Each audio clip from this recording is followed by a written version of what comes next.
Hi, it's Kathy Press again, and we are back with the Geriatric Care channel, Geriatric Care 1, and it's about geriatric care management. And I have been doing tools of the Geriatric Care Manager for several episodes, and I've been using something called core skills.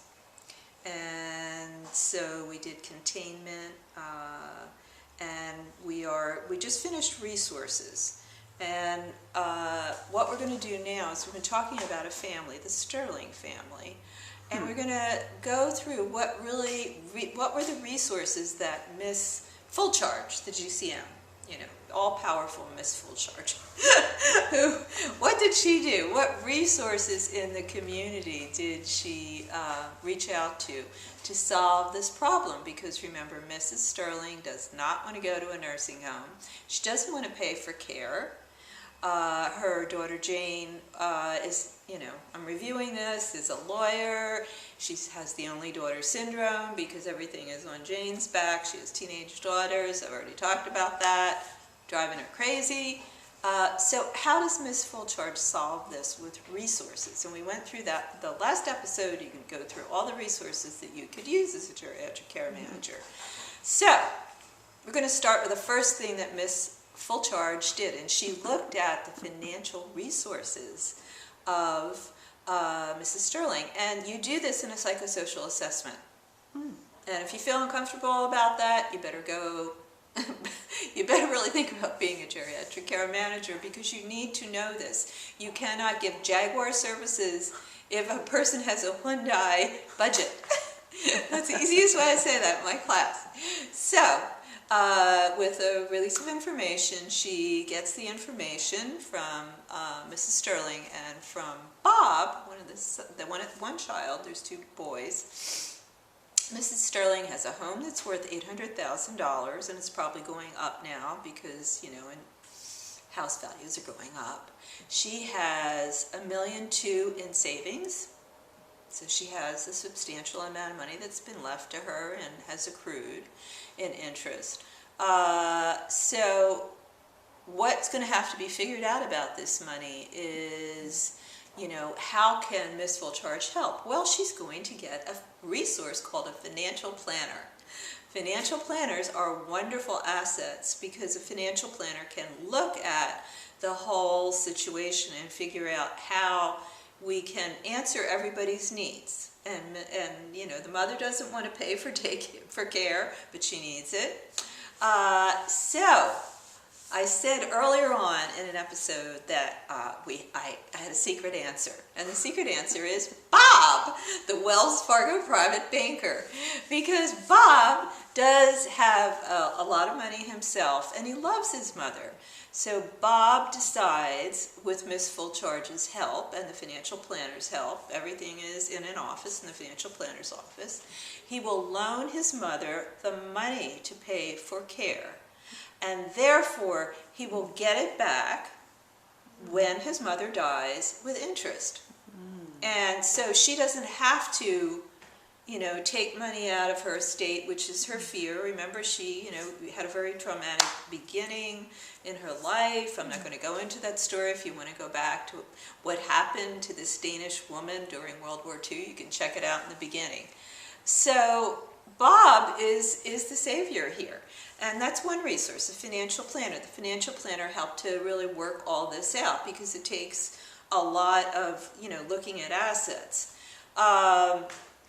The financial planner really figured out what the goal was. And the goal was basically to get the money there to pay for the home care, because there's enough. Bob has enough to, pay for the next 10 years, and he will be paid back. So that's the first resource, and we're talking about core skills and resources now.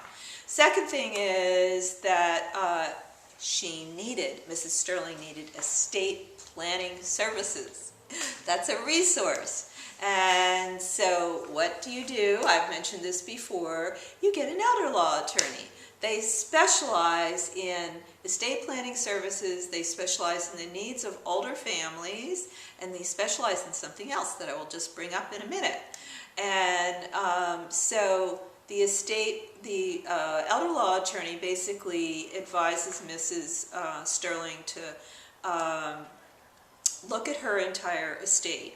And, you know, he sits down with her because she's competent and goes over the entire estate.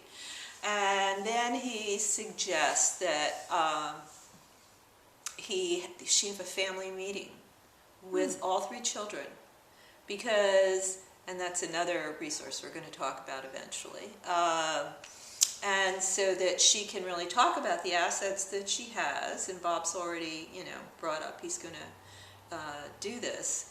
He's going to lend the money. But he also, this attorney, and it could be a she, there's a lot of she's that are elder law attorneys. I won't, you know, I have my own feelings about why that's true, but at any rate, a lot of elder law attorneys are women, so it could be, let's make her a girl, a woman.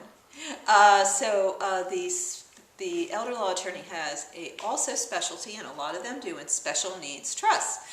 So, of course, Michael is autistic, he functions well, but he will need out of his mother's estate, and that's what she's been worrying about all the time. I don't want to spend the money on myself. This is just like all mothers, you know. I want my children to be taken care of. If you're a mother, you know this feeling.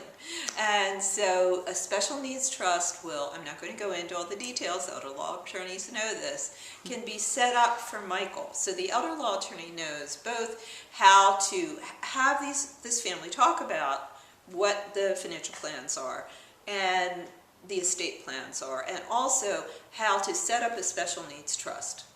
Yay! So we have 2 resources, and now we have 2 more, and they're, you know, they're large.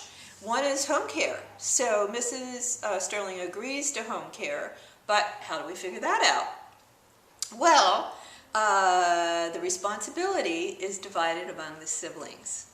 And so Jane agrees she will interview agencies and interview care providers. That's her job.